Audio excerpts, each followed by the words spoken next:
right, and we are live. What is going on, my specialist SPC here, and welcome back to a brand new episode of the Talkalorian Live. You guys see, I have got King's Comics with me today. We're pretty excited to be discussing this new episode. Unfortunately, Ren couldn't be with us today. He's went back home for the holidays for the week, so happy he gets to see family. Sad to see him gone. Exactly, but hey, man. We'll hold down the fort for him, but Ren, if you're out there, we love you and we miss you, buddy. Yeah. So, yeah, we got I don't know if you want to talk about either, man, but some pretty big Star Wars news dropped this week. No, wait, maybe I missed. Oh yeah, duh. I don't know why that missed. I don't know. We were talking about it earlier. We're both running on empty for the week. Yeah, it's funny because we've been talking about the Obi-Wan series this entire podcast series, and it's like now, yep, Hayden freaking Christensen is returning to the Star Wars canon universe. This is beautiful. This is I was in youth group. I was in youth group with my students on Thursday night, and I got the news, and I just wouldn't shut up about it, and they were all hyped too. So I was like, let's freaking go. But yeah, Hayden Christensen is returning as Darth Vader. So what are your thoughts on that, Austin? Because holy crap. Oh, man. I was a giddy little schoolgirl, man. Like, that was the first news I saw. Oh, it's called, the name of it's even dropped too. It's now just, it's Obi-Wan Kenobi. I'm like, yep. Okay. I mean, I can live with that. I'd rather just call it Kenobi, but that's just me, unfortunately. But, yeah, man, I mean, getting to see Ewan McGregor and Hayden Christensen back together, like, ooh, 10 years after Revenge of the Sith in the timeline. So it's basically the midpoint of the prequel trilogy and the original trilogy. So, and Kathleen Kennedy too, man, she even dropped some more news. She's like, this is going to be the epic rematch between Kenobi and Vader. So gosh, I mean, man, if we're gonna get another lightsaber duel between these two, like, to steal your words, man, let's freaking go. That's another thing is, like, canonically, do we even know how many I guess encounters we have between Kenobi and Vader? Because as far as I know, there's just the two technically, right? Is the one we get at Revenge of the Sith, and then the one we get in the actual original trilogy. So as far as I know, this is like the third canonic, if it's the only one we have, right? Yeah, this will be the only other one as of now that I know of, like, in canon-wise, that these two have been facing off against one another. I know there's a book series in how's it going, Kellen? How we doing, man? I think it's now Legends now, but there's a series of books. It's called The Last of the Jedi. And there's one of the books, Obi-Wan meets another Jedi who survived Order 66, and they go into this. Essentially, it's like a Force cave, kind of. Yeah. And he ends up seeing a vision of Vader, because he knows what Vader looks like. Obviously, we all know, who Vader is, but right. Yeah, man, other than that one, yeah, canon-wise, it's only Revenge of the Sith and A New Hope. Gosh. So, getting to see Kenobi and Vader back at it again, man. I mean, and I guess it's kind of a bleed-in, right? It's kind of a tie-in. How do you feel about, or what are you feeling about, if this has any implications for the Mandalorian? Because that's kind of interesting, right? I mean, because that'd be far, far future if it did tie in the Mandalorian. But I don't know, like, if there were going to be any Mandalorians in the series, if we're going to learn more about the Children of the Watch. I mean, Kenobi, I don't think so. I think Kenobi is just going to be its own self-contained story with just Obi-Wan and his. I'm just going to assume. I mean, I don't know yet. I'm sure we're going to be getting a trailer here, maybe sometime in the summer of next year. But going through his PTSD with what happened with him and Anakin on Mustafar, and obviously, of course, the duel and Order 66 and everything. So, I mean, the one I could see us maybe getting some more details with tie-ins with Mandalorian. Yeah. are the 2 series that are going to be now spin-offs of The Mhm. Mandalorian, that being Rangers of the New Republic, which Mhm. I'm going to assume is the Cara Dune show, because there was rumors about a Cara Dune spin-off show, and the one I know Ren is excited for, and I'm sure you're excited for it too now, man. The Bad Batch. Although, yeah, they're Bad Batch too. Oh, I yeah, I forgot forgot about Bad that. Batch. But we are now getting a live-action Ahsoka show. Yeah. Oh, yeah, they confirmed that, didn't they? Yeah, I mean, Ren had been talking that up. I mean, we were honestly kind of buying into it, when Ren was like kind of starting to put his tinfoil hat on about that. But yeah, no, I am stoked on this. I'm also going to assume too that the Ahsoka show is probably the what I'm going to loosely use right now is the Rebels sequel. Yeah, that's good. I mean, because that's where I didn't really understand where the Bad Batch is going to place into that. But I hadn't watched all of Rebels yet. I've watched an episode or two. So seeing where the Bad Batch and seeing where the Ahsoka show is going to fit into everything. I mean, because she's still on that planet, and we still don't know who or what Baby Yoda, Grogu, has reached out to. So there's a lot of different areas this could play out into. Because Ahsoka might already know kind of the handful of Jedi that he could have touched base with. Oh, exactly. Well, the Bad Batch, there they have the first 4 episodes in the final season of Clone Wars. So the Bad Batch is taking place like immediately after that, the Siege of Mandalore arc. Yeah. And then the Ahsoka show and the Rangers of the New Republic, those take place in the timeline of Mandalorian. So yes. So I'm so excited. Yeah, a lot of news regarding, a lot of good news from Marvel and for Star Wars fans this past week. But I guess we, as always with this podcast, I guess we got to go back to the actual Mandalorian piece, right? Yeah. I think let's review the Mandalorian episode, and then I think I for sure, man, I've got to talk about these shows coming out. Like, I'm way too excited to not talk about it, but yeah, I suppose getting into the actual episode of the Mandalorian, Chapter 15, The Believer. We now have Mayfeld back out in the world, and man, I gotta say, I liked Mayfeld way more in this episode. Speaking of which, I have my own thoughts, but what do you think? Oh, okay. Let's talk about that in a second. Kellen, I see you. But let's talk about that in a second. But what do you think about the title? It's like, I feel like the title is always like just a beautiful toss-up of what it could be in some cases, or it's very straightforward. This one felt a little ambiguous to me because I felt like it had multiple perspectives we could have taken it from. What do you feel about the title, The Believer? Man, I don't know. Because Ren made a good point here a few weeks back, how every single title of each episode is like from Mando's perspective. Yeah. So the only thing I can think of is The Believer. Obviously, I'm assuming is going to be Mayfeld.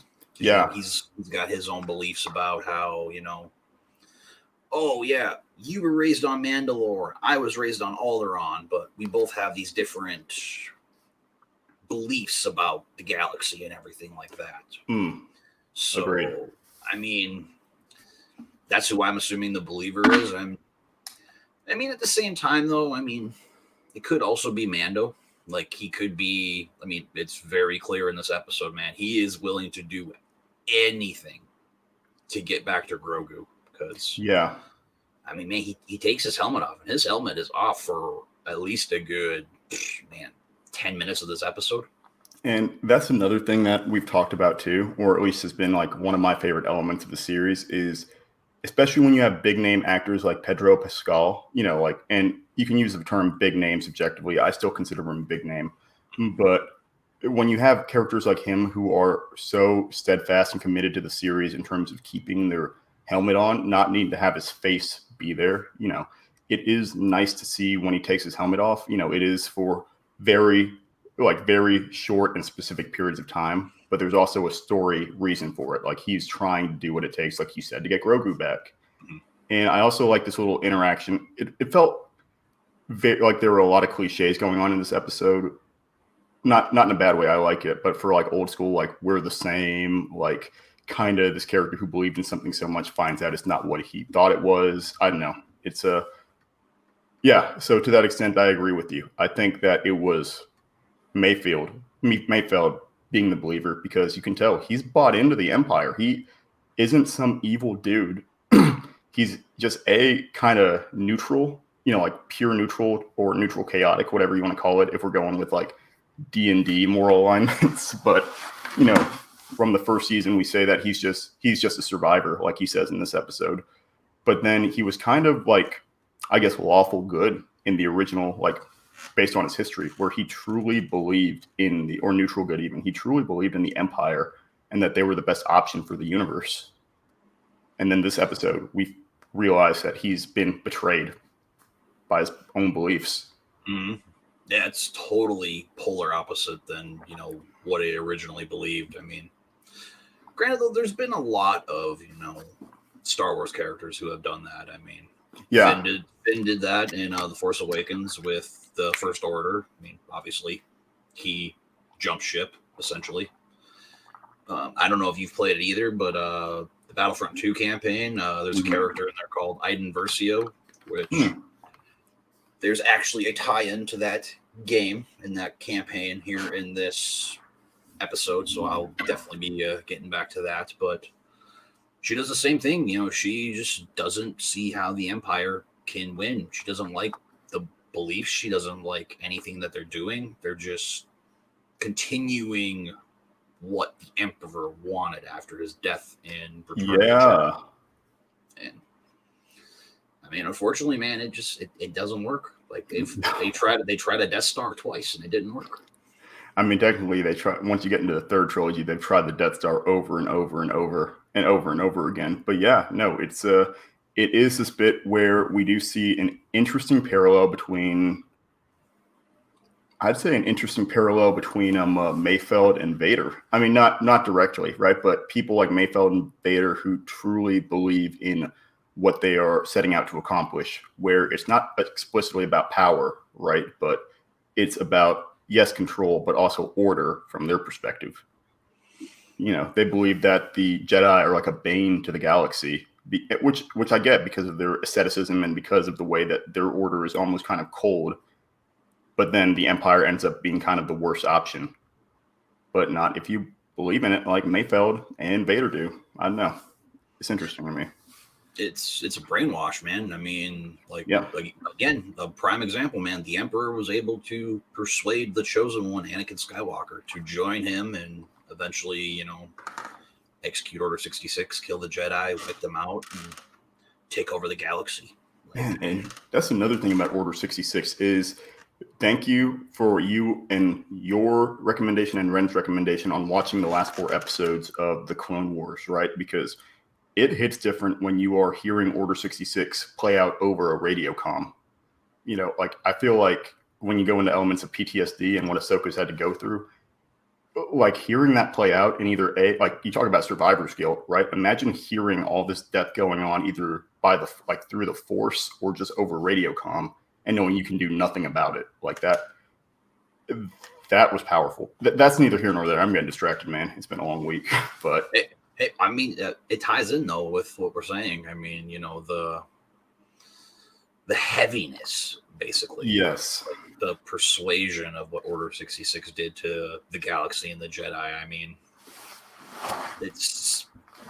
even playing it in Fallen Order, man. There's a whole section in Fallen Order where you literally live through Order 66. You play through it. You get to, again, you get to hear Palpatine on the comms. You hear him go execute Order 66, and Cal's Master Jaro Tapal feels all the death and everything through the Force, and just exactly how Yoda and even Ahsoka in the Clone Wars does.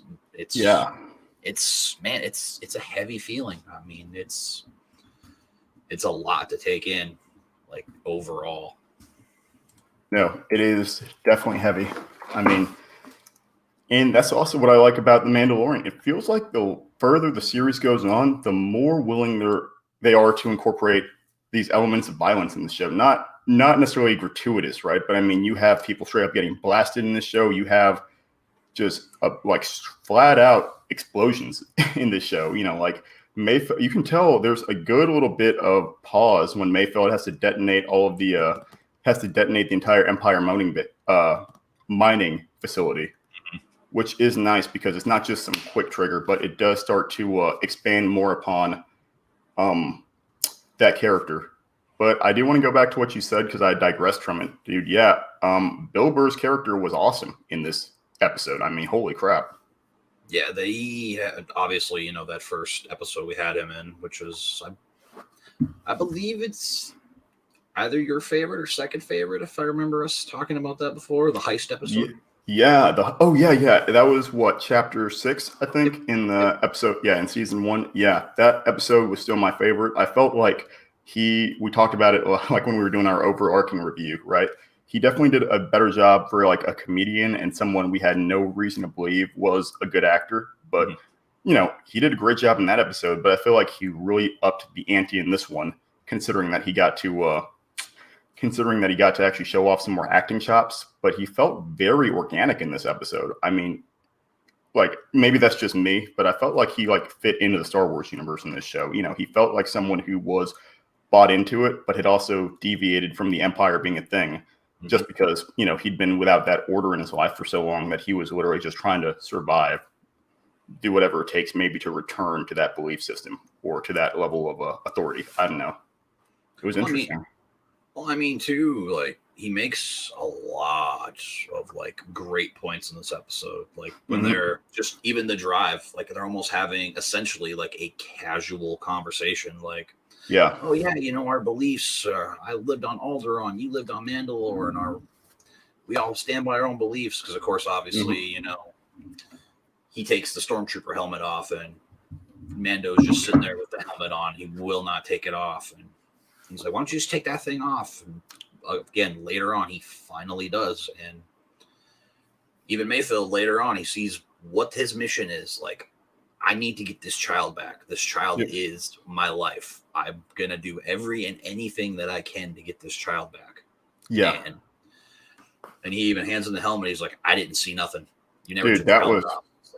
That part was a minor quick line because it's something that could have been assumed easily, I would say, by it was something that easily could have been associated by context, right? By like the relationship they built up till that point in that episode. But yeah, him just like saying that, like almost jamming the helmet back in his hands and being like, I didn't see anything, was minor but beautiful to me. It was poetic because it was like this recognition that Mayfeld and Mando were both kind of having to accept that they were in some aspects wrong. Like that they were not just that they were wrong, but that they respected where each other were coming from. That Mayfeld, when Mayfeld was in the conversation, right, with when Mando and Mayfeld were getting a drink with old boy, you could tell that Mayfeld was like having to challenge what he believed in that conversation, and I think Burr did a great job of the impressions of like being like, yeah, but those lives counted for something, right? I mean, we did what we had to. I mean, you could like, it almost felt like in his voice there was a legitimate like conviction as well as like, just please give me something that tells us we did the right thing. And even with what you just said, I mean, the believer could even be both of them. Yeah. Even just how you worded that. I mean, powerful.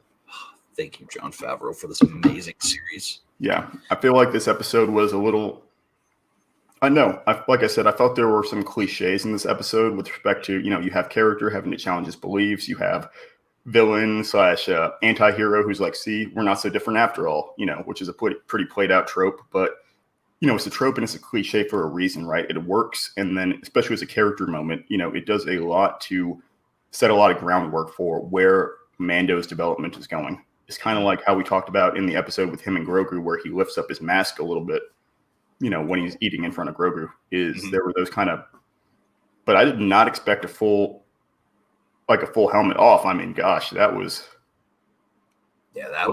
very surprising. Like the fact that he just keeps the helmet on and scans, says no, facial recognition failed. you see that struggle. He's like, takes it off, and it's like, and again, man, he has it off for like a good 10 minutes of this episode, and it's but does that mean that the Empire now has his face? That means they have his face like cataloged, right? Well, potentially, because I mean they blew up the base, so there is a potential that anonymity. I don't know, man. Like, I mean, they would have his face, but I mean, if you really think about it, they wouldn't even know that it's actually him. Yeah, but it does kind of give the sorry, let's see. Yeah, it does kind of give the element that if he tries to go into hiding, you know what I mean? Or if they catch his face off guard, like his helmet comes off during his encounter with Moff Gideon, then it could like just open up the doorway for season 3 and 4 for him to have to be on the run, you know what I mean? So that there was just even less of or even more of a risk for him to remain with Grogu. Yeah. And man, I gotta bring this up too, man. Speaking of armor, man, can we talk about how damn good Boba Fett looked in this episode, man? Oh yeah, he got a fresh coat of paint, baby. Like, good night. Man, I liked it. Like, I'm so used to I don't even know if it's rust or what the deal is, or if it is just like wear and tear, but I've been so used to that faded color, man. But seeing him walk out of the Slave One with that brand new coat of paint, whew, man. Kind of steal a phrase that you talked about when we talked about season 1, man. Oh boy, let's go. It's one of the cleanest drips of this season. Oh man. Yeah, that's another great thing about, oh my gosh, man, that is another great thing about this series is how incredible all the Mandalorian armor has looked. I mean, they have pulled no punches with them, even just the background actors, right? Even with the just droves of Mandalorians we had in the first season, none of their armor looked cheap to me. It all looked incredible, high quality. I mean, which means they can revisit it, right? But at the same time, all of the Mandalorian armor in this series, well, just all the armor in general and costumes have looked gorgeous. So, yeah, Boba Fett's no exception. Yeah, man. I mean, Boba's. I mean, obviously, Mando's looks awesome because I love that Beskar look on him. But Bo-Katan and her crew, and even too, like you just said, man. I mean, the Mandalorians from episode 3, and even the armor, man. Like that armor. I still want to see the armor show back up. I mean, probably not this season because we only got 1 episode left, right? But I came up with it's infamous for me now with the series, man, but I came up with another theory about who the armorer is. I'm thinking maybe that could be who Jamie Lee Curtis plays. Oh, and it's just been unconfirmed. I mean, let's see, who plays the armorer? I can't believe I'm doing this. So I know you were asking about it last episode, but I don't even know who plays her. I think it's just some stunt woman. I've got it listed that Emily Swallow plays her, and once again, I've got no bearing on who that is. I'm bad with keeping track of voice actresses and voice actors, as well as stunt women and stunt men. I'm just gonna say stunt actors. Let's see. Oh, hey, Kellen. Oh, I guess we should maybe visit. Kellen's got 2 points. Hey, Kellen, sorry. I see you got 2 points. He says, calling it Grogu, reach out to Cal or Ezra. I mean, I'm going to let you give your thoughts. You've religiously played all the Star Wars video games. So I'm going to give you this one first. Ezra, that one is a possibility. Because if this Ahsoka show ends up actually being the sequel to Rebels, I could see maybe Grogu reaching out to Ezra, but Ezra's captured. Because obviously, of course, the episode with the Jedi, where's your master? Where is Grand Admiral Thrawn? And I mean, last time we saw Thrawn, he was with Ezra. Yeah. Gosh. So, I mean, the Cal one, I trust me, that's the one I'd like to see because I'd love to see Cameron Monaghan come in and play a live action Cal Kestis. I mean, gosh, the only reason I don't think it could be Ezra, or not Ezra, it could be Cal, is because as of now, we don't really know what happens to Cal after Fallen Order, because by the time we get past Fallen Order, he just kind of moves on with his crew and just says, well, what's next? But it's now been said that we were going to be getting, I can't remember if they're going to make it into a franchise or if they're going to just make another sequel, but apparently there's supposed to be more Fallen Order games coming soon. Yeah, I think you and Ren were telling me about that, is that they did have a sequel planned out at the very least, but I do feel like a Fallen Order series or sequel or even spin-off games would not be out of the question. It's like, my thought is that there have to be secret Jedi. You know what I mean? It's not like all Jedi are just going to be gone, because some Jedi could just be on pilgrimage. You know what I mean? During Order 66, and maybe that connection or whatever dropped off, or maybe they realized what was going on by the Force, so maybe they just stayed in hiding. So we could even see a new character. To your point, Kellen, we could even see a new character come into play, which I would not be opposed to, because as far as I know, there's no reason to believe that. Case in point, you have people like Cal. Right? There's no reason to believe that every Jedi has been wiped out, other than those that we've seen in the series or in spin-off shows. Yeah, exactly. I mean, there's even more theories about Mace Windu, that apparently Mace Windu somehow survived episode 3. So everybody's thinking Mace Windu is going to be in this show. And again, not opposed. Sam Jackson is probably one of my favorite actors, and even though one of my unpopular opinions is I don't think that Mace Windu is the best character overall, but no, I mean, plus you got to remember he's got the purple kyber crystal, and that was like a contractual. I don't know the most about kyber crystals. I just know that purple is, purple's borderline not a color, let alone doesn't have any like implicit meaning with respect to different kyber crystals, right, in the series. But yeah, I mean, that was a contractual thing. Like, hey, if I'm going to be Mace Windu, I get a purple one. So the fact that wasn't fleshed out very well, is, I don't know, that's neither here nor there. That's just like, how good of a character would Mace be in this series, and is he going to be reprised by Sam Jack, would be like my concerns. Mm-hmm. Well, with kyber crystals, depending on the color, it kind of depends on what you actually are as a Jedi. Exactly. Because green, I think, is considered like a consular, so they're more like driven with the Force. They're more Force related instead of like right. And like I thought Rey's being yellow was kind of more of a little more ambiguous, right? I don't know, like kind of closer to a gray Jedi-ish or something. I forget what yellow means, but yeah, because green and blue are like the traditional quote unquote Jedi kyber crystals. So I don't know. Is purple is like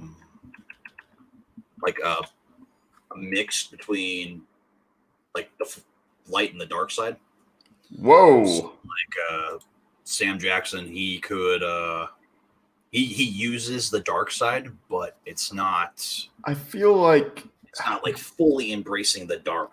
Yeah, but and that's See, okay, thank you, Kellen. Yeah, Kellen confirms the same thing. But that's part of my problem, right? Is then if you're saying that it's both, then that kind of contradicts Samuel Jackson denying Anakin the rank of Jedi Knight or Jedi Master. You know what I mean? Mm-hmm. When he's in the council. So that's my problem with giving him a purple kyber crystal. Is it kind of acts counterintuitive or contradictory to the character's, what is established for the character in the prequel series. That's true too. And yeah, Kellen, for once again, I am the Star Wars newbie here. I've already stated it that of the quote unquote, I've got kind of 3 trilogies in mind when I think space opera trilogies, that being Star Trek, Star Wars, and then Mass Effect as a video game series, which I know is weird, but to that extent, yeah.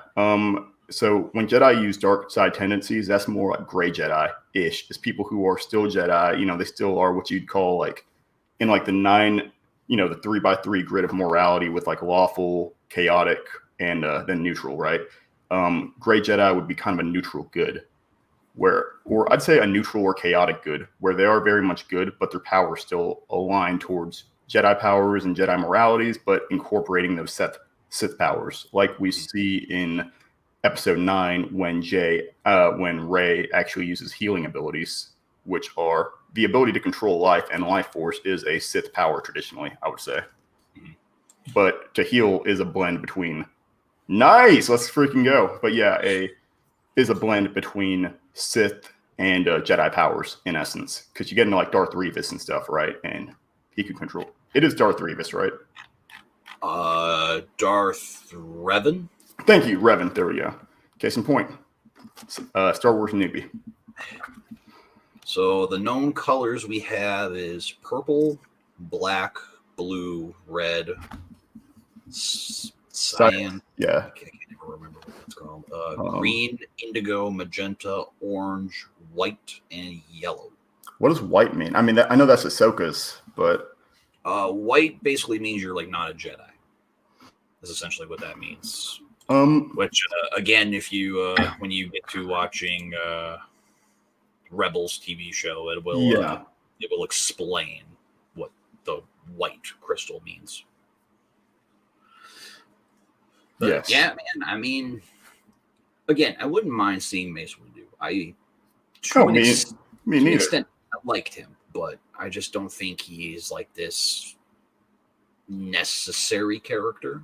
Like, I'm like you, man. I want new characters. Like, yeah, I don't mind seeing old characters like, Ahsoka, like we've been seeing, or Boba or Bo-Katan, all those. I mean, they fit in this story well, but it's more bigger named like Jedi. Like, yes, even Luke. Like, I could see Luke being in this show. It's more of a, I don't really want it. I want to keep sticking with these new characters that we are becoming so fond of. Yeah. And that's why I'm curious about like Boba's fate after this, like Fett's fate. It's I like the idea that maybe he gives up the ghost, like he returns to Tatooine and just chills there for the rest of his days. Maybe I don't know.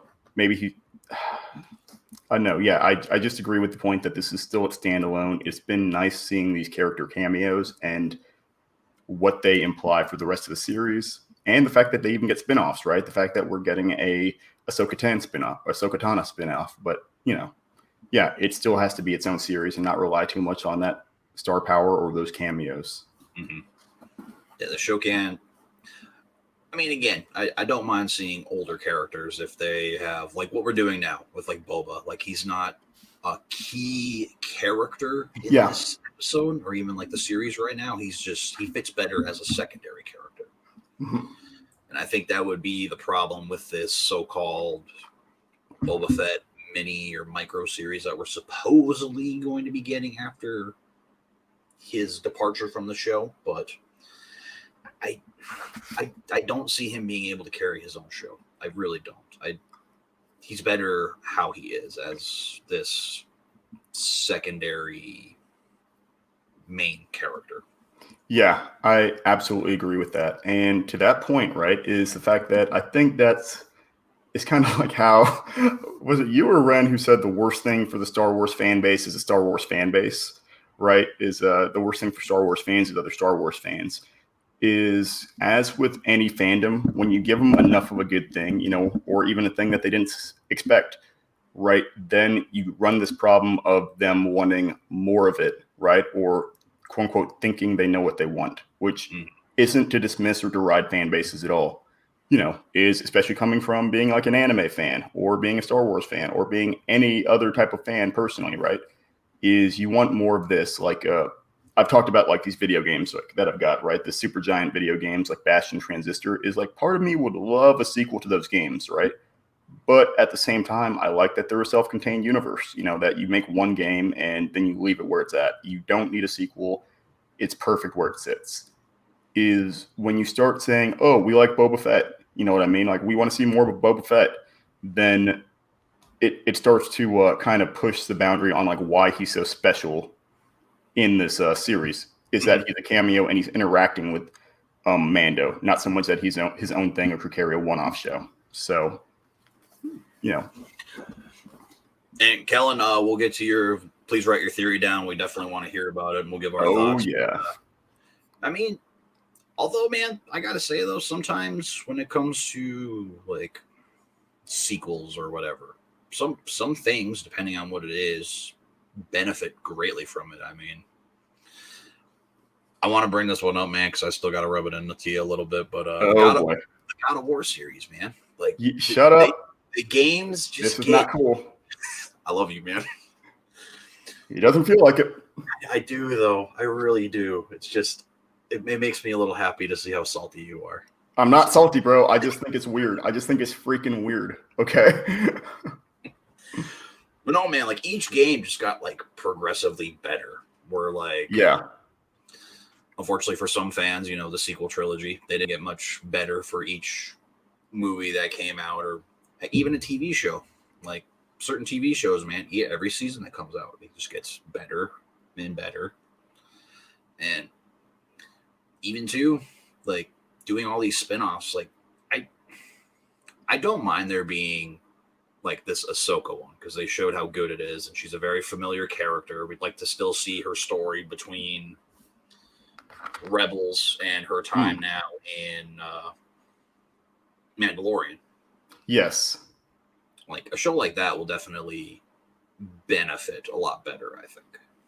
Yeah, and I'll agree with you there, but I think part of that is because Ahsoka has had so much development and so much of a role, right, in the main series, or I'll say main like series in terms of like Rebels and Clone Wars. Now that we have them established as actual canon, not just legends, you know, it's like she has a larger fitting role throughout Star Wars canon, the Star Wars universe.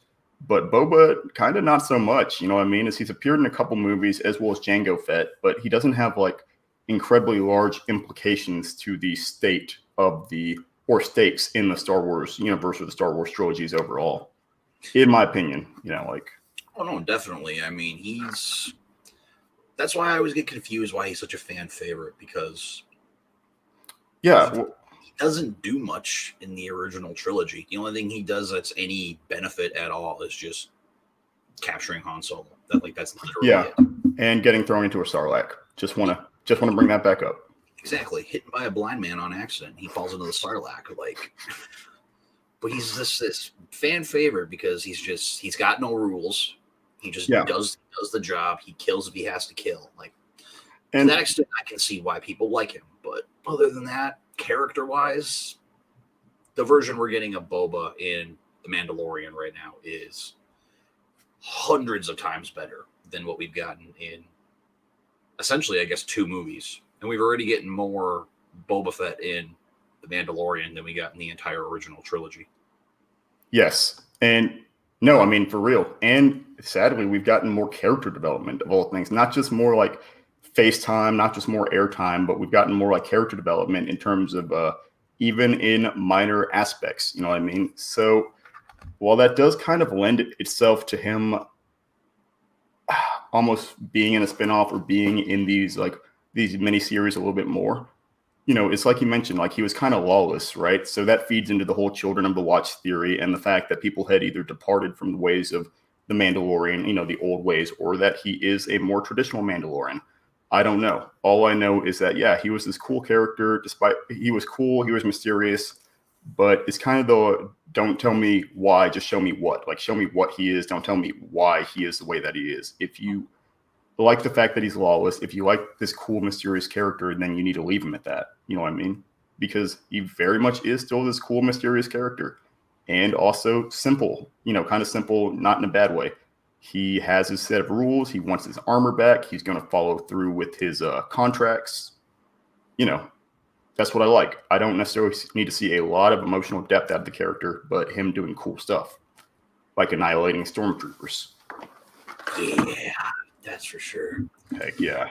So, Kellen King, I feel like there's going to be a big fight at the end, and Boba is going to get killed off. I'll be honest, I could see that happening. I could see him giving up his life to save the child. But at the same time now, you know, these last couple episodes, I'm a fan of this Boba Fett. Like, I'm very invested right now in this character. So I'd be pretty upset if he got killed. I'll just say that, because it'd be like a fake out, like, oh, here's the Boba that you want. Oh, just kidding. Now he's gone. Yeah, I absolutely agree with that. Yeah, I know. I absolutely agree with that. But it also comes back once again to that idea of I just want to see him rest. You know what I mean? He escaped to Sarlacc. He's kind of changed his ways. He feels more agreeable to an extent, right? So I kind of want to just see him benched and just have a ride off into the sunset moment. I think that would make me happier for the character and provide a much better sense of closure. But I also know that it's about to be episode 16. You know, we're about to close out the series, so I feel like that does warrant that there is going to be some level of sacrifice or revelation, maybe both. Yeah, I mean, definitely. I mean, again, like he's in a sense kind of like Mando. Like he's willing to do whatever. He's gonna follow Mando's rules to save Grogu. I mean, I actually feel like Boba's kind of rubbing off on Mando because I feel like that's another reason why he was a lot more willing to take his helmet off in this last episode. Yeah, and I mean that is also something that was a little bit alluded to, right, by I want to say by Bo-Katan's character, right? Yep. Yeah. Is this revelation that he's basically part of a cult, was raised by a cult. So that is going to dictate this internal struggle. You know, and we've kind of like talked about that, how it's been setting the groundwork for whether or not he remains a child of the Watch, some hybrid, or just departs from it altogether.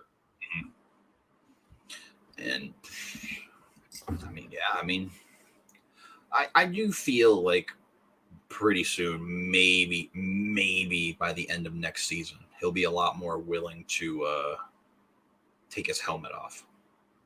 Yeah, I will give you that 100%. But it also just goes into, I can't wait to see chapter 16 because I want to know where they're going with the character. You know, I mean, where they're going, like after everything they've set up with Mando and Grogu and their relationship, but also whomever this Jedi is. And we still have to worry about Moff Gideon and the Death Troopers, or the what was the name for them? The Death Troopers, right? The the AI troopers, the cyborg troopers he brought into play last episode. Oh man, I just blanked entirely. Yeah, I don't remember what they're called. I just remember what Ren keeps calling them. He keeps calling them like the Cylon troopers or whatever he keeps calling them. Of course he does. Of course he does. Man, that's good. You know, the next thing I want to actually talk about too is it's during that drive, Mando and Mayfeld get attacked by pirates. Yeah, right. I mean, man, I don't know about you, man, but I got a lot of Indiana Jones vibes from watching that. Like, I seriously felt like I was watching Indiana Jones, but just turned into Star Wars. Oh yeah, I mean, it was cool because then you got the side profile of him like fighting through these these pirates. He's trucking through them. Just his blaster stops working. I keep forgetting that can happen, but his blaster runs out of ammo, so he just chucks it. I mean, you know, it felt more adventure-esque because he's on top of this freighter, I guess what you want to call it, cargo vessel, and he's having to fight hordes off. It was awesome. Oh man, even too, I mean, he's been taking that Beskar like very seriously because man, that stormtrooper armor that he had, like he's trying to block like he had his Beskar on. It just went right through that armor, and he's just shows you how powerful he probably could have been. I also thought that the helmet was going to come off right there. You know, I was like surprised that it stayed on that entire time.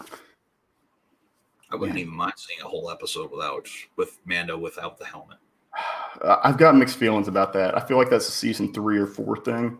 I'd say season 4. No, it's 3. I'd say season 3. It's earned at this point, but I would have to have like a serious reason for it. Maybe he's stealthing the entire time, similar to this episode. Maybe it's like, I don't know. I've compared it to like Avatar: The Last Airbender, where it's like a Tales of Ba Sing Se, where you get multiple like kind of snippets of people's lives and interactions. So it's not a full episode, but a full like mini story within a story for him. Yeah. And I mean, even too for this episode in particular, I actually thought that there was a decent amount of action. I thought the action kind of actually fits with what's going on in the story. Even when they're actually inside of that Imperial base and Mando and Mayfeld are sitting there at that table with that Imperial officer that Mayfeld knows, and he's sitting there like, "Oh no, I know who he is. He'll know who I am. He'll find me out." And to my point, I almost forgot. I'm glad I brought this up. Mayfeld talks about Operation Cinder. So Operation Cinder is the huge part in the beginning part of the Battlefront 2 campaign. Really? Yes, it's essentially if the Emperor were to die, which obviously it takes place immediately after Return of the Jedi, right after the destruction of Endor. You actually get to play the character of Iden Versio on Endor immediately after Han destroys the satellite. Yeah. And you actually see the Death Star. You see it blow up out in the distance. And yeah, Operation Cinder basically is Palpatine's last plan to wipe out the galaxy. It's just these machines over the top of planets, and it's literally just shooting these huge, essentially Death Star beams down the planet and just wiping them all out. So then I guess just to make sure, that does mean that we've confirmed, oh gosh, what's the term I'm looking for? We've confirmed the Battlefront games and Fallen Order to be purely canon, right? Like they are for sure full canon? Yep, 100% canon. Okay, just making sure. I've said it before, but it is getting hard for me to keep track of the canon and the Legends material. Basically, from now, anything actually kind of live action or even video game-ish now are going to be considered canon. Unless it actually says Legends on top of it, because somebody actually shared a picture on Facebook, and I want to get your thoughts on it, because I know we kind of talk about it a little bit, but how Filoni and Favreau are working so well together, and they're also going to be partnered up in these 2 spin-off shows for the Mandalorian of Ahsoka and the Ranger shows. Yeah. I actually saw a picture, and it said right above it is, I wonder if Filoni and Favreau are bold enough to do this, and right below is a picture of Starkiller from The Force Unleashed. Ooh. Gosh, what was his fate after The Force Unleashed? I played on and off The Force Unleashed 1, but I never played 2. So what is Starkiller's fate? To my knowledge, at the end of 1, I haven't played the game. I've owned the games for about a year. I just haven't played them. But that's how I am with The Last of Us. So exactly. Same with me, man. I don't really know what happens either. But to my knowledge, I think he dies at the end of The Force Unleashed. And that's what I thought I'd heard. Yeah, I think, and then I know for sure the second game he's cloned. Okay. And depending on the ending, because the only thing I know is you fight Vader on Camino, the cloning facility planet. Yeah. I mean, see, though, if he fought Vader, he's done. You know what I mean? Unless Vader has a massive change of heart or massive. Well, there's a dark side ending and a light side ending, depending on what you choose. That's right. Okay. That makes sense to me. You can either take Vader captive, or you can kill him or try to kill him, or however. But I ain't gonna lie, man. I mean, Sam Witwer, man, he played good as Starkiller, and he also voices Darth Maul in the Clone Wars TV show. Did not know that. That is good to know. Huh. So, do you think there's a chance of us seeing Maul in this series then? I forgot if we touched on that. In Mandalorian? Yeah, but I have lost track of who's alive and who's dead. I'm going to be honest. That's the thing, man. I don't want to ruin it for you. God dang it, man. Come on. I'm just going to probably say no. Maybe a reference. Because that I would be happy with. There we go. That's actually, I guess technically there's already been a reference to him in the episode of the Jedi. Really? The Magistrate, the lady that. She's got tattoos on her forehead up here. Apparently, she's from Maul's planet of Dathomir. So I guess technically we've already gotten a Maul, whatever you want to call it. All right. Reference or something. I can respect that. That's awesome. So. Oh, that occurred to me. Something we didn't speak of. Actually, I guess we never revisited Kellen's theory, right? Is he feels like there's going to be a big fight at the end and Boba is going to get killed off. Thoughts?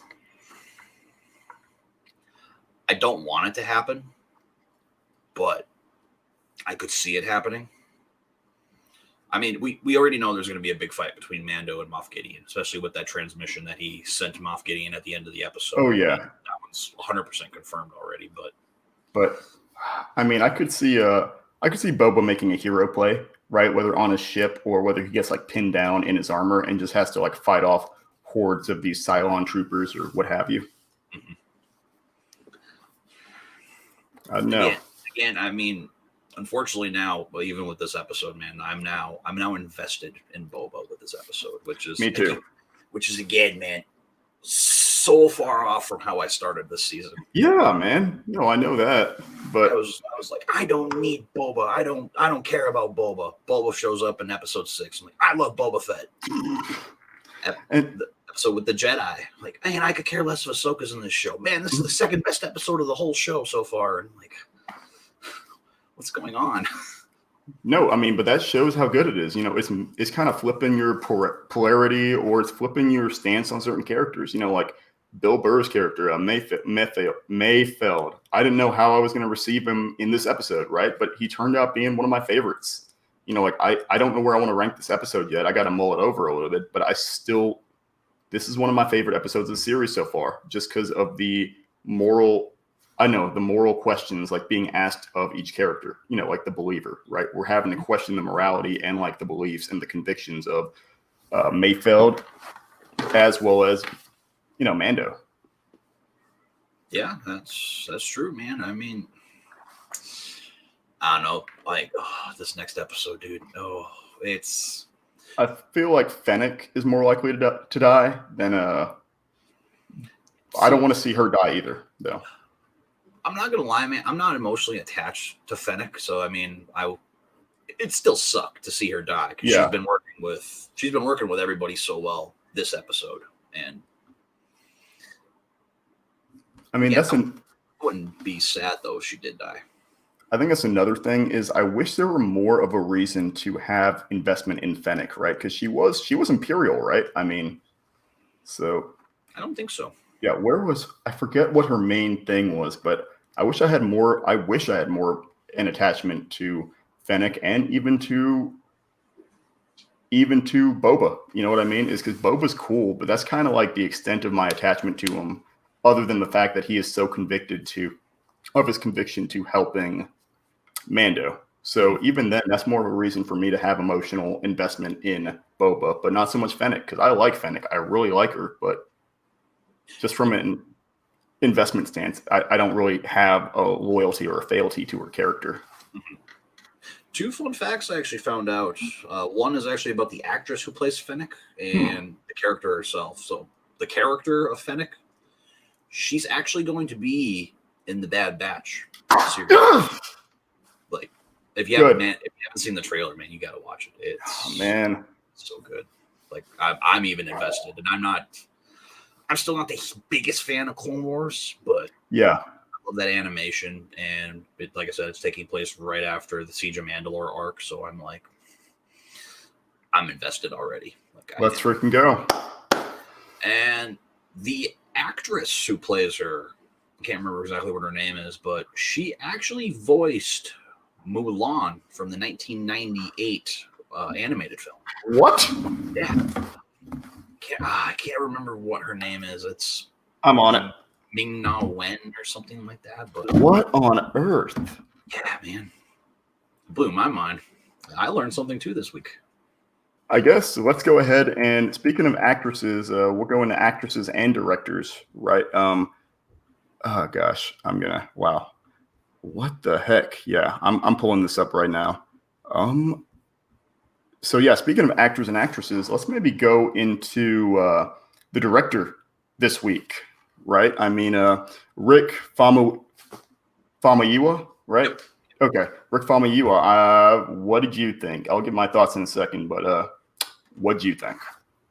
I thought he did a really good job, man. Like this was, I'm gonna say it. I like this one more than the heist episode, but it's not by a lot. But I feel like this one was just directed a lot better. It felt more, I don't know, it felt more smooth than the heist episode did to me. And Yeah. the action was good. The amount of comedy that we had was good, and just man, this one had some of like the best shots of the series. I'm gonna say so far. I mean, Oh yeah. like the scene with the Slave One coming up and the TIE fighters coming behind, man, and him dropping that seismic charge. Oh, Man. Yeah, I did enjoy. Man, I also just enjoyed when it was such a weird feeling too. Like it was polarizing to see the TIE fighters come in and be excited about it, because they saved our boys, and then for them to pull into station and they're being celebrated as heroes because they got the payload in. That was, like I said, that was polarizing. You know what I mean? I mean, gosh. yeah, it's weird that we're rooting for the bad guys. Like how all the stormtroopers are like out there shooting the pirates, the rest of the pirates there, and we're all like, yeah, they made. Wait, they're the bad guys. We can't be doing this. Gosh, yeah. No, it was. I'm trying to figure out what is the name of the element they were transporting to, right? Because I am curious about whether that's going to play into the Rhydonium. There we go. Rhydonium, okay. Because I'm curious. Yeah. Yeah, right. And yeah, because I was thinking Rhydon from Pokemon. I was like, that's exactly what I was thinking of. But I wonder if that's going to play into the remainder of the series as well, right? Because, I mean, they said whatever they've got planned is going to be big. So I wonder if that plays into Gideon or Thrawn's endgame. I'm wondering if that's what powers the Star Destroyers, like Moff Gideon's Star Destroyer. So maybe there's like a hatch underneath or something when like the ship lands and they got to put a bunch of that Rhydonium in there. I mean, yeah, they did say it was incredibly volatile and that, it is clearly explosive. It could be used in bombs, right? But they never explicitly stated that whether it's just whether it's just like TNT, like an explosive, or whether it's like an actual power source, right? I mean, maybe I missed that, but still. That's going to be my thoughts. Maybe they'll be powering Gideon's ship. And yeah. Speaking of Gideon, man, that transmission from Mando was, I loved it because weirdly enough, it is literally the speech that Gideon made at the end of episode 7. He just worded it. He's like, you have something that I want. I'm willing to do anything to get it back. And that's why I liked it. Like, when you put it in that perspective, I had forgotten about that. I like it because it is the ultimate flex. Mm-hmm. Because it's Mando just making him eat his own words. And you can tell Gideon, he doesn't smirk, he doesn't smile, he's not happy because I don't know, that signifies that he knows Mando's a threat to him. He knows to take him seriously because once again, he was giddy. Gideon was giddy, but he was giddy in chapter 14. No, not chapter 14. Wow. Yeah, chapter 14. Yeah, 14. Okay, yeah, he was giddy in 14 that he got what he wanted. He got Baby Yoda, but in this episode, there was no smirk. There was no, okay, come and try me. It was just he's aware Mando's a threat. And plus, he thought he had killed Mando already. He blew up the Razor Crest, so he had no reason to believe Mando was still alive. Yeah. I am so excited for their fight next episode because Giancarlo Esposito, he said that he broke so many Darksaber with whatever they're going to be doing next episode. So, gosh, hey, that was another interesting thing that occurred to me. Is I think it was an allusion to a theory we had talked about. I mean, not so much a theory at this point, that the final fight was going to be Boba with the spear versus Gideon with the Darksaber, right? But we got to see some staff combat in this episode. Is Mando's not just shooting the pirates; he's actually using a bow staff basically to fight them off. So. Oh, okay. You confused me. You said Boba at first. So I was whoops, Mando. My bad, man. That's what I was thinking. Yeah, no. I didn't even catch that till you said that. yeah, he uses a couple of those staffs to fight back. So, Yeah. I mean, Mando has proved, man, that he can fight with like anything. Like Yep. he can throw a blaster at somebody's face, and it's very effective. So, and I think that was a good progression of this character, right? Is the fact that once again, he is not grown softer, right? He has not grown less lethal, but he has definitely grown more and more attached to Grogu. And it's like kind of a sporadic, and rightfully so, right? They sporadically display that or emphasize that, which I really like because, it's like him trying to keep his cool and his composure, but it is still him being emotionally attached to his kid. He even refers to it as like my kid, I think, in this episode almost. Like they have, they have his kid. Yeah, they have his kid. Yeah. It's like, oh, it's so sad. Yeah, man, we didn't get any Baby Yoda this episode. Like none. No. And still one of the best episodes. It was, yeah, even without Baby Yoda, man, it was still a really solid episode. But I also like that, that they're not like kind of forcing in shots of Baby Yoda or his status. We already know the kid's locked up, right? So it's nice that they just like got to focus all 40 or 35 minutes, whatever, of this episode on the core story at this time. Mm-hmm. Definitely. Oh man, yeah. I mean, like we said to Ren last week, man. Like this season's definitely better than the previous one. I mean, yeah. I'm still a sucker for that first episode. That's still my favorite. Like I love that first episode, but I still think that's top 5 for me. Like chapter 1. But this one, yeah, this has fully convinced me that this is better, hands down, than season 1, and in a good way. And not even that, but think if this goes to 5 seasons, like how much better the show is gonna get. Like, knocking on wood, because I really don't want anything to get like drawn out too much. I don't want them to force it. It's very natural right now the way they're doing things. So yeah, I hope they keep it up. Gosh. Yeah, and if they do like you said with Keraton or Ahsoka show, like I would or like any other spinoff they decide to do, I would love to see. I think in those cases, a Mando cameo would feel not necessary, but would feel organic. You know what I mean? Like if they pull that off. Plus, the character is established enough that, yeah, I know I want to see more of the Mandalorian, but not have other series ride or be contingent upon him being in the Star Wars canon. Mm-hmm. I could see him popping up maybe in like the Rangers show. Yeah. And maybe be more referred to in like the Ahsoka show. Yes, I would agree, depending on the time frame. Yeah, exactly. Or even, like a passive legend, like kind of myth, right? Like they're referring to some dude who like managed to take out a whole Imperial mining operation or something without knowing it was Mayfeld, but knowing it was thinking it was Mando or something. I don't know. Yeah, exactly. Like, I don't know, man. The possibilities are endless, and the future of Star Wars, it's looking bright. Yeah. Speaking of a bright future, I definitely think, let's see. Do we know who the last episode is going to be directed by yet? Okay, so it is Favreau. Okay, good. Because I am curious, like if Rick Famuyiwa, I'm curious if he's going to be directing episodes in season 3. And I'm curious, based on this episode, like I feel like this episode, oddly enough, gave me a little bit more faith in his ability to direct a Flash movie. Like to direct a superhero movie. That Flash movie that might still happen, but might not happen. Yeah, seriously. Oh my gosh. Yeah, it's like we've talked about. Every time DC announces a movie, right, or 1 or 2 movies, I have to be skeptical. But every time Marvel announces a movie, they've probably got 4 or 5 that they're still like playing around with. Oh yeah, dude. Even all the stuff that Marvel announced too, all them shows and like what is it, like 3 or 4 movies they announced?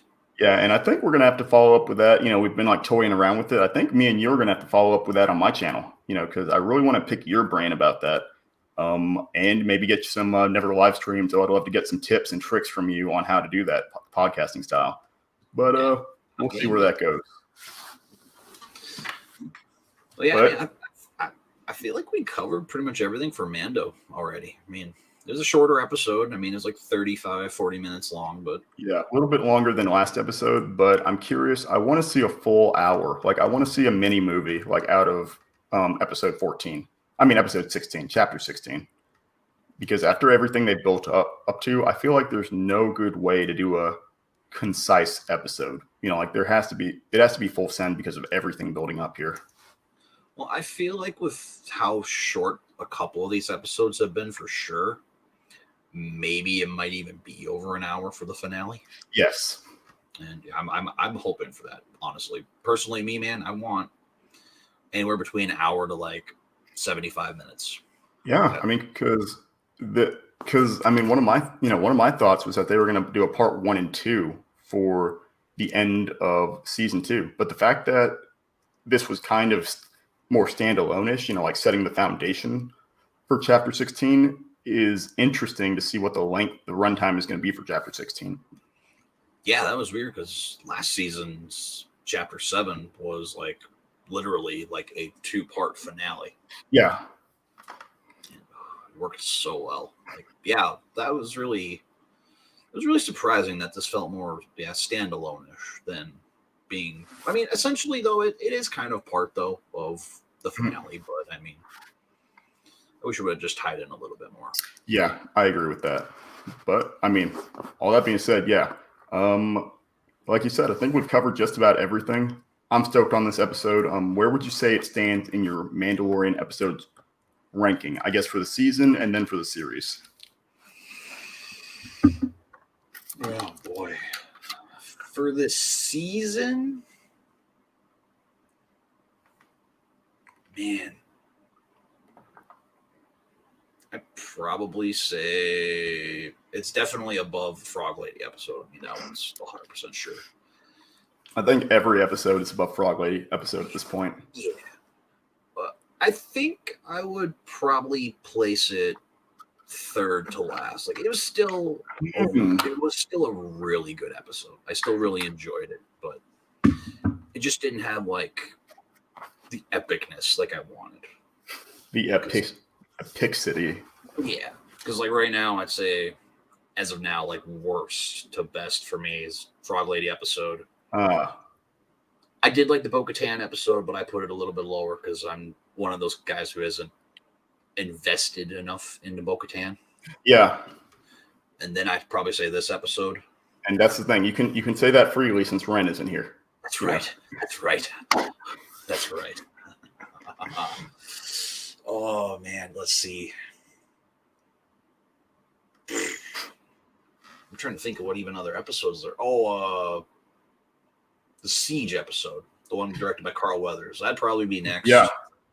And then I'd probably put episode 10 or chapter 9. Sorry, the one with the crate dragon.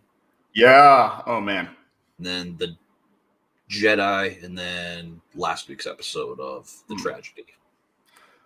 Man, heck yeah. I feel like I'm partially there. I want to say that I know like I'm going to watch the last episode of this podcast and I'm going to realize that I messed up my ranking, that I'm contradicting myself. I mean, I'm updating as I go, right? I want to say that last week's episode might have been my favorite or my second favorite in the season. I would have to do some investigation to see where it stands overall. But like I said, this one is definitely out of this season. I think this one would maybe be. Dude, that's the thing, man. Rankings are hard. Yeah, I feel like if I were to sit down and rank season 1, I would have an easier time than ranking season 2. Because right now, each episode is kind of up the ante for me. Like, I feel like I am in a toss-up of whether I liked this episode or last episode more. Because I really like those character development moments. You know, like, I also like the old Imperial officer because he felt kind of like Colonel Hans Landa. You know, he felt like Christoph Waltz, right? Christoph Waltz in Inglourious Bastards. Oh, okay. Wait, is that? Do I have that name right? I've only seen that movie once, man. I'm no help. Okay, never mind. I know. I've probably got the actor name wrong and the main character name wrong. But either way, this kind of slow build tension of someone who you don't necessarily know how much he knows. Like if he's like trying to game these dudes or if he's just creepy as heck and is trying to have a drink with them, like to congratulate them. Like he was one of my favorite parts of the episode, oddly enough, just because of how irksome it felt to see him in any scene. Yeah. I could see that. Man, I'd probably give this like a 7. I mean, Really? Like I said, it was a good episode, but for me, it just didn't have like whatever the word is you use. I'm already forgetting what the word is, but it just didn't have the epicness like I wanted it. Yeah. Like, for the somewhat secondary conclusion to the season. That's fair. But other than that, yeah. I'm trying to think. And my bad, Austin. I think your live stream froze for a second. So I'm going to go ahead and say that mine was about a 8. Yeah, I want to say I ranked this episode as an 8.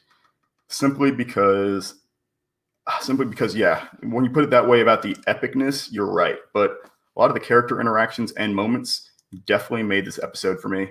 And no, it just definitely built this episode for me and made it a lot stronger than, I would argue, even the Crate Dragon episode in terms of character development.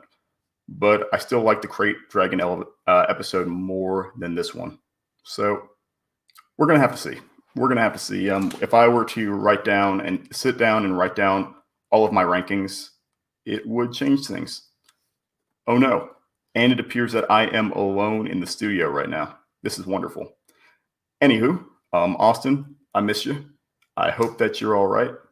So yes, I am going to speak on Austin's behalf and Ren's behalf that we are both excited to see where Chapter 16 goes and the future of the Mandalorian series, as well as all these Star Wars episodes that had been previously mentioned.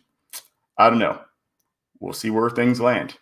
That being said, I'm going to go ahead and call it right here, y'all. Thank you so much for tuning in to another episode of the Talkalorian. This whole podcast series has been a pleasure to talk about. Anytime I get to geek out with Austin or Ren or even Sean Chandler, as y'all saw in one of our previous episodes, it's been a joy and it's been a blast. So thank you guys so much for tuning in. I can't wait to see you again for our final episode discussion and presumably a discussion over the season overall, and maybe just a revamp of both seasons and a prediction episode of where we think the Mandalorian and the Star Wars universe is going to go because of this series. And please feel free to hit that like button. Please feel free to hit that subscribe button for my man, Austin. He is one of the most underrated YouTubers of all time.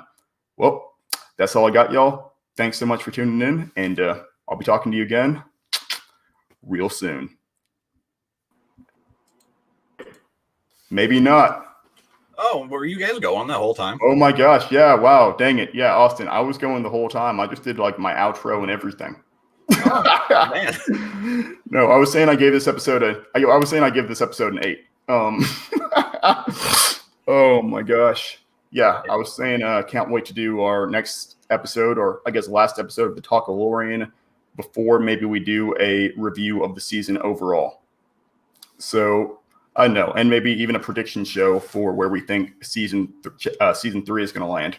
But yeah, I know I kind of closed this out. I guess I'll close this out again by saying thanks, Austin, for hosting us. Any final thoughts? My internet kind of sucks, so I apologize ahead of time. But no, man, like I was saying before, whatever just happened. 7 out of 10 for me. I mean, decent episode, and yeah, man, I'm excited to talk next week's episode with you and Ren. And thanks, Trey. Yeah, I'd like to do a bonus episode. I think we should do like a whole season like review too. So have to. Oh man, have to, and wherever we think that the Mandalorian is going to go from here, and how it'll impact and tie into the other series that have been announced. But that's all I got, man. All right. Well, again, guys, I guess as Andy just said, thank you guys for watching. Thank you for sticking around, and I guess with that being said, make sure you guys hit that like button, subscribe if you haven't already, and we'll see you in the next one.